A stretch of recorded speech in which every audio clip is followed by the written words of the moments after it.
Hey there folks, it's Scott once again and welcome to another video. And this time it's going to be a different video. And I just got through recording my what I've been up to and my kind of little sum of the movies that I saw and a little bit of movie news here and there. But this one's going to be completely different. This one's going to be more of a sports related video of a particular franchise, an NFL franchise I've been following ever since I was a kid.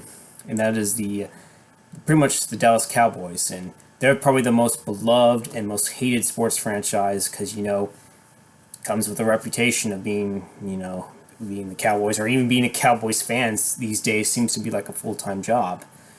But yeah, I just wanted to do this video and give my thoughts, on the recent news of Dak Prescott, not looking so great in scrimmage, but it's practice. And there's also, Ezekiel Elliott, or Zeke, as a lot of people call him, contract holdout, and of course, Prescott and probably Amari want to get paid, and eventually down the road, even our defensive players want to get paid. So I have some subs that I know that are definitely not Cowboy fans, like Black Angus. He's definitely an Eagles fan. I believe the Rant is a Patriots fan. I believe Oiler Greg and a few others are Texan fans. I do have a few fellow Cowboy fans that just subbed, especially south of the Haven. If you're watching this video, man, thanks for the sub, man. I think I've seen some of your content, and it looks pretty good. But yeah, I just wanted to kind of give my thoughts on, starting in the off season and then up until now, free agency, the draft, and what's been happening in the mini camp and now recently training camp.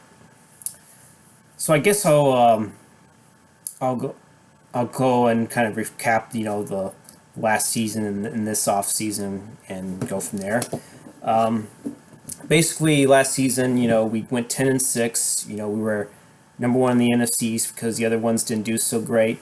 We were at 1.3-5, but then we get traded for Amari Cooper because our offense was really underperforming, and Dak didn't have a receiver that can get very good separation, or we just lacked a dynamic receiver that can change the whole pace of the game. I mean, Gallup one day would become that receiver, but he was a rookie. He was drafted in the third round. He's not going to make an impact just like that. I mean, we did sign Allen Hurns, who just recently got cut, so I'll probably mention that. And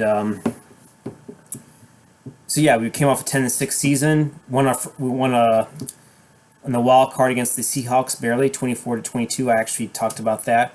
And then the next week lost in the divisional round to the Rams, 36-22. Then after that, the offseason started. I mentioned the last Cowboy related video I did was talking about there were going to be no coaching changes on the staff, and I was very upset. At least something had to change. At least something had to go. And eventually, I think a week or two later, Scott Linehan was finally let go or parted ways. And thank God, because from what I understood, the players weren't so fond of him. He was just stubborn, didn't make any real adjustments, just wanted to run things the way they were. Like, for example, in the Eagles game, the second one, apparently Mari was able to run past these defensive backs pretty well, and he would tell Dak, dude, I can run past them, just throw me the ball. And eventually that happened, and that's what we got a 75-yard touchdown. Before then, he did throw a touchdown when he was able to run by them, on the go route and whatnot.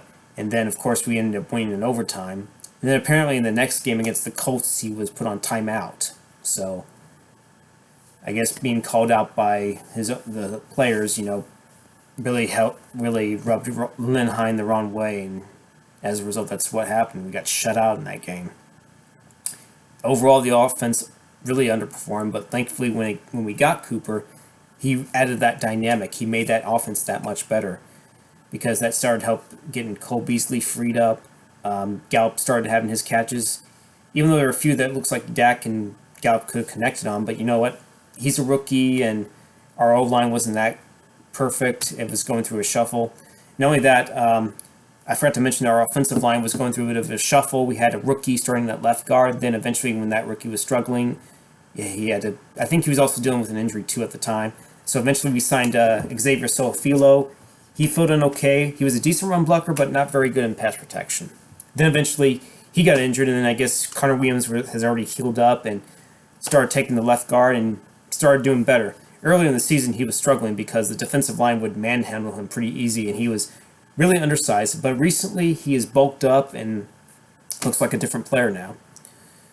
But honestly, I think I would move him at right tackle because Lyle Collins kind of underperformed. Oh yeah, I forgot to mention, we had a new O-line coach that eventually was fired during the bye week, Paul Alexander, because none of them was able. His teaching techniques didn't fit well with him, and eventually he got fired. So that was another change they made last season. Technically, now Mark Colombo is now going to be the full offensive line coach, and he should perform better. Then, of course, after going back to the subject of the offseason, after Lindheim was gone, eventually that promoted quarterback coach Kellen Moore to the offensive coordinator position. And I kind of questioned that move, despite the fact that he has a high IQ and very cerebral, highly intelligent. He's able to see the defenses, but unfortunately, he lacks the physical attributes. His arm strength is, I'll even admit, is even worse than Dak's. I mean, Dak doesn't have the greatest arm strength, but it's a far better one compared to Kellen Moore. And if he's able to at least translate what he sees on the field and be creative, because apparently he's willing to listen to the players and what the weakness is, what the routes are, because apparently he had a hand in calling some of the plays in the very last game against the Giants, and that's without Zeke, and they were able to score 30-plus points. He made Jarwin look like he was the number one tight end, and recently Jarwin's been looking pretty good in training camp. So yeah, if Kellen Moore can be that creative with the play calling, go. I'd say I'm all for it. And then of course we also acquired another good addition, who I think is the most underrated and most helpful, was John Kitna. He actually was our backup back in 2009 to 2011. He mostly played in 2010 after Romo broke his collarbone back in that game against the Giants. Whenever we only won that one game against the Texans, but we were losing everything else. And then it spiraled downward when Wade was still the coach, and the very worst, excuse me, my nose is itching, when Wade, in his preparation, the fact it was against the Packers, that was the very worst game where we were completely blown out 45-7, and that prompted Jerry to finally fire Wade because Wade could no longer motivate the team. Overall, Wade was a very good defensive coordinator. Just he was not the leader of man, nor did he have really good leadership qualities about him. But he is a good defensive coordinator. After all, he's with the Rams, and he's managed to make the defenses look pretty good for the most part, wherever he's been. He was with the Texans as well, too.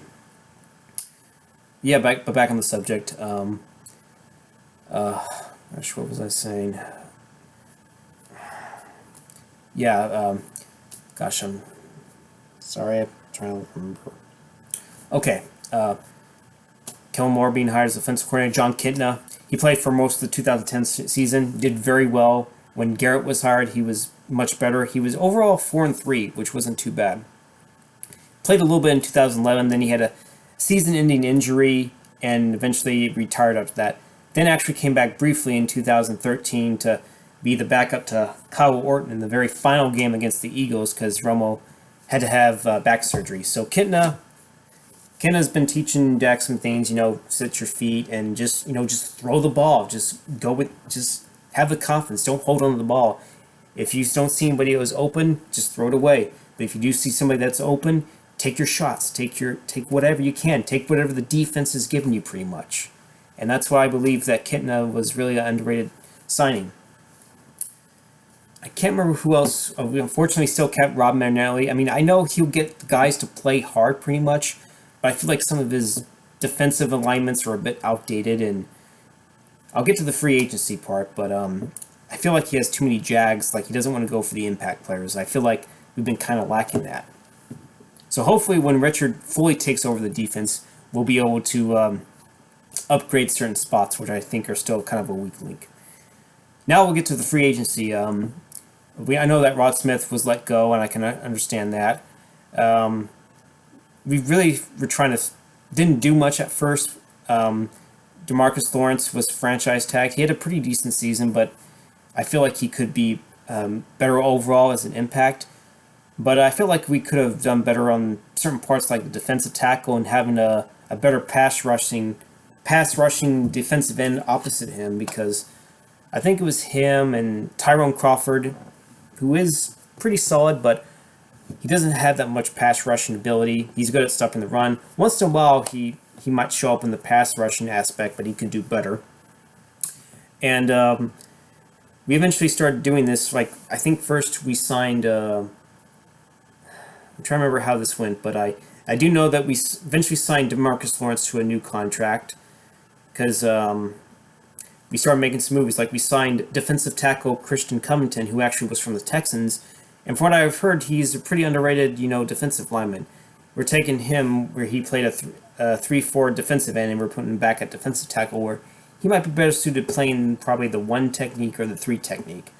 I don't know quite the specifics of the 3 technique, the 1 technique, but we're putting him in a position to at least succeed in that D-line. And then we traded for Robert Quinn, very underrated signing. I actually may have wanted Quinn, a few years ago, when he was still, well in his age.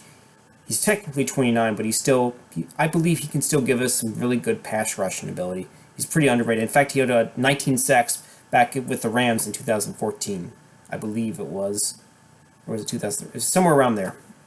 But let me see if I can look him up. Let's see if I can look up Mr. Quinn himself. I think it was 2014. Oh no, I forgot. I'm offline. But yeah, it has to be 2014, because back then they were playing a 4-3. Eventually, when Wade came to the Rams, he actually played as a 3-4 outside linebacker, and honestly, I don't think that suits him. He's better on the D line, putting his hand in the dirt, rushing the passer. I don't know if they asked him to drop back into coverage. That's definitely not one of his strong suits. And from what I noticed, sometimes Marinelli does that with his defensive linemen. I remember one game where he actually had Jack Crawford drop into something, and apparently this was the Falcons game in 2015, where I think it might have been a tight end or whatever. I don't know why he did that. That's why I'm not a fan of Marinelli's defense at times. Why would you put a fucking defensive end on a fucking tight end, expecting him to fucking cover? Yeah, anywho. But yeah, Robert Quinn, he would go to Miami and he would play defensive end, but it was more of a 3-4 defensive end. And I don't think that's not really his strong suit. Being the defensive end and the 4-3 really benefits him to me. He's going to excel in there. Not only that, we also signed Cole Beasley departed, and he's now in Buffalo. But we signed a guy that was pretty solid for Green Bay. He was definitely one of Aaron Rodgers' go-to targets, and that's Randall Cobb, a very underrated wide receiver. He's definitely have a knack for getting open. He actually can do a little bit better than Cole Beasley. He can still play a number 2 role. Don't expect him to be number 1, but I think he has better hands than Beasley. At least, for example, we don't have fucking body catcher on the team, Terrence Williams, and while he had his moments, he still seemed to catch the ball with his body too often. In fact, that one game against Green Bay back in Week 5 of 2017, he fucking didn't catch this one ball, and he failed to catch it and went into the hands of the defender, and the defender won it back for a touchdown. That swung the momentum back, definitely in Green Bay's favor for good. Haven't been able to forgive him for that.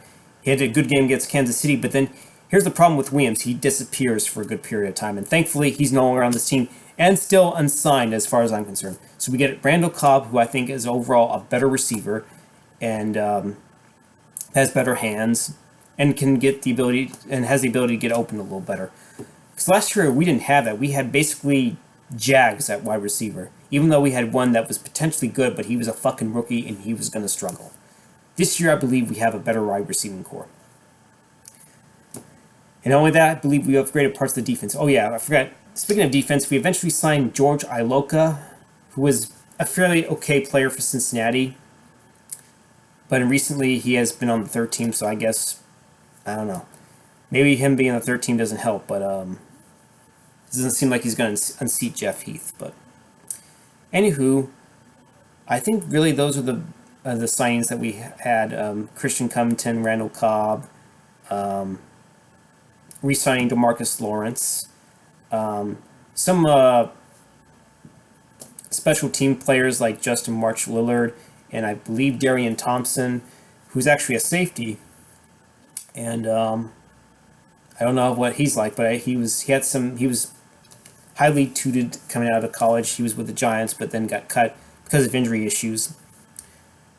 So there was some low-tier signings.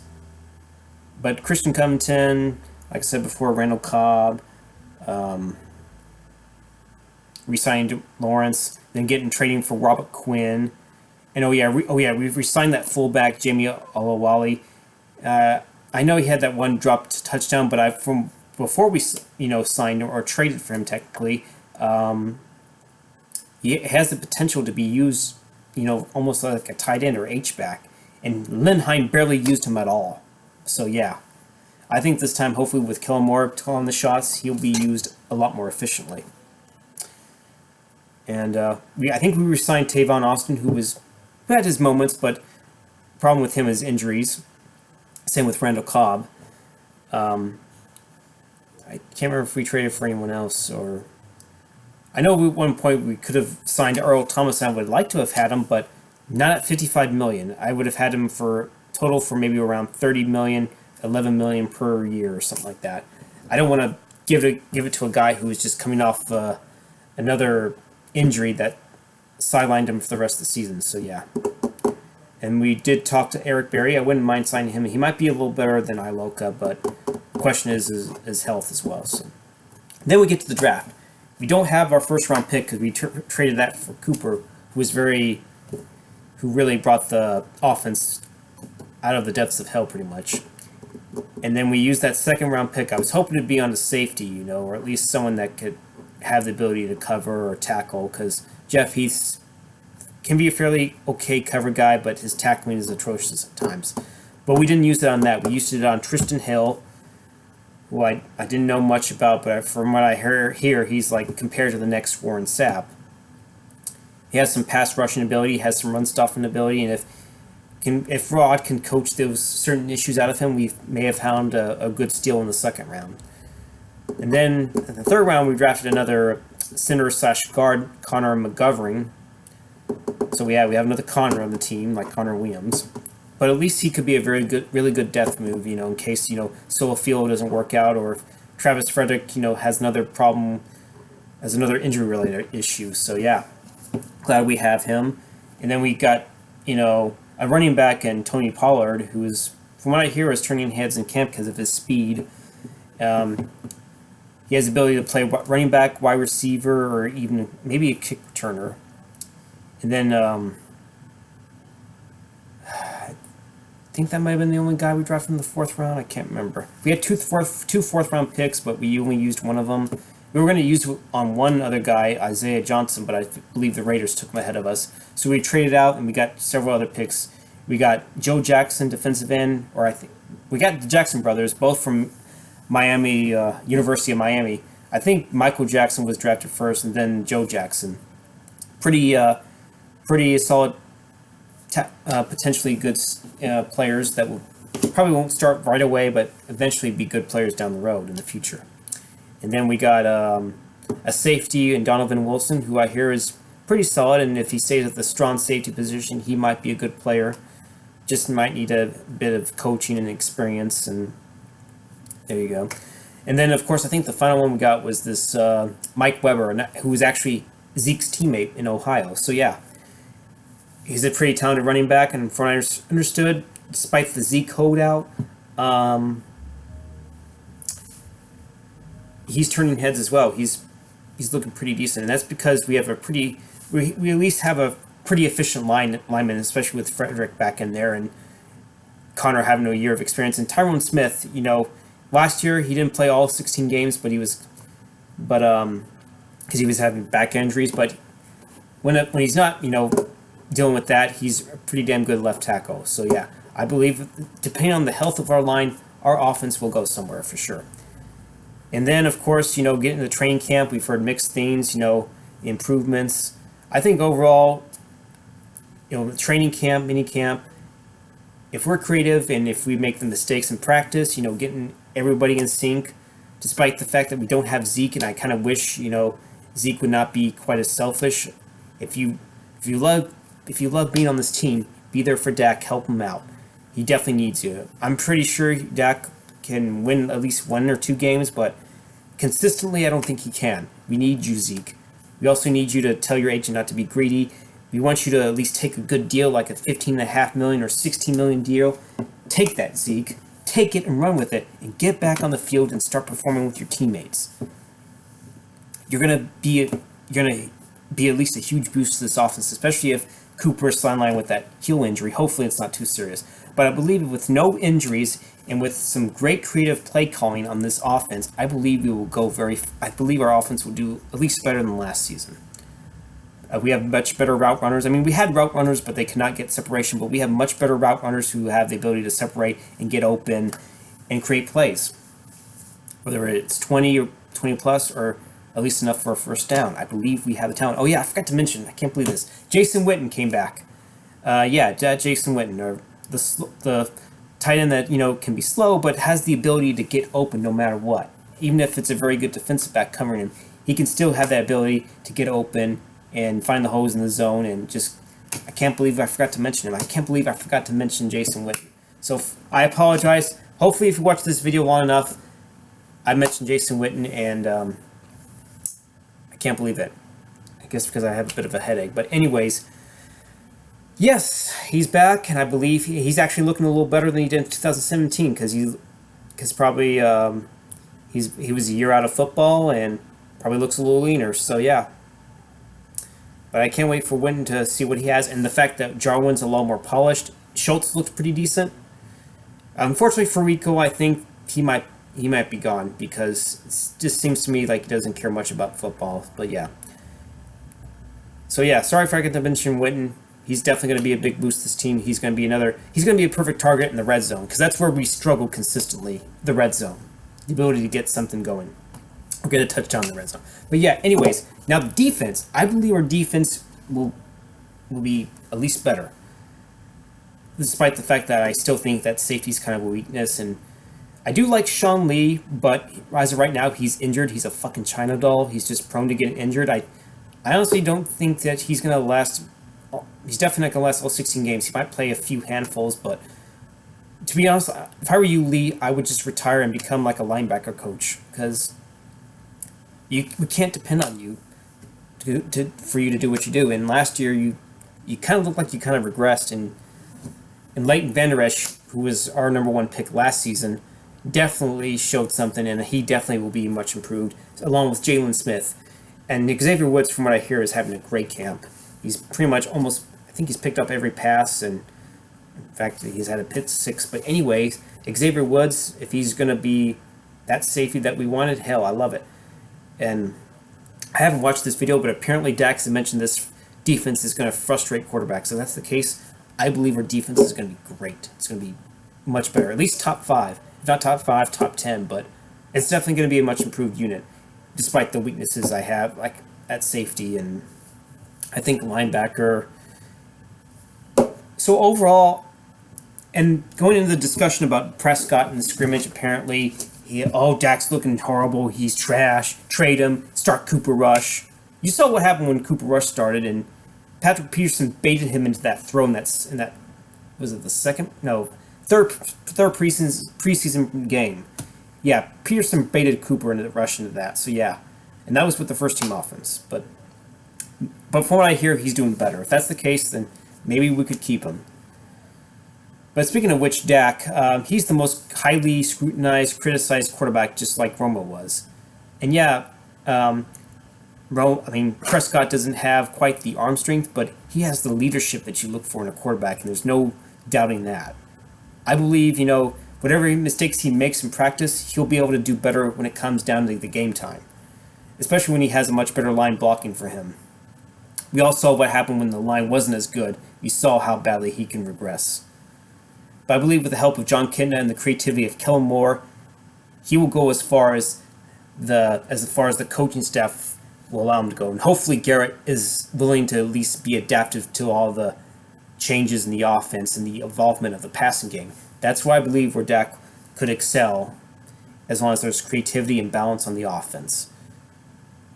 As long as Jason Garrett allows for that. And Prescott does not deserve that criticism. He's not going to be perfect, but we all definitely should give him a break. He's still young. He's 26. I believe he will only get better from here on out. He definitely does not deserve to be criticized. He definitely deserves to have his chance to shine, when the game is on the line, and that's where he does well at. I even have to admit, Romo will shine or could break your heart and throw a back-breaking interception that can go for a pick six or whatnot. So, there you go. But yeah, as long as like I said before, as long as the offense is willing to go as far as the talent can go and be creative with the weapons they have, they will go as far. They will go very far, hopefully to the Super Bowl.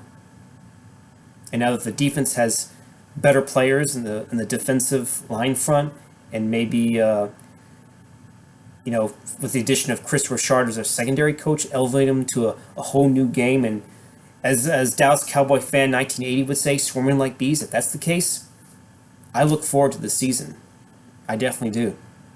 I just hope that Zeke gets his contract, Dak gets his contract, Amari gets his contract, and maybe a few other defensive players get their contracts like Jalen and Leighton, maybe Byron Jones. That's what I look forward to. Hopefully this season will be something to be remembered for. Because we are a young team, the third youngest team in the world. I mean, not in the world, but in the NFL. That, has the potential to go as far as they're willing to go and go to a Super Bowl and bring home that number 6 trophy. But yeah, I think I've talked about enough of the state of the Cowboys.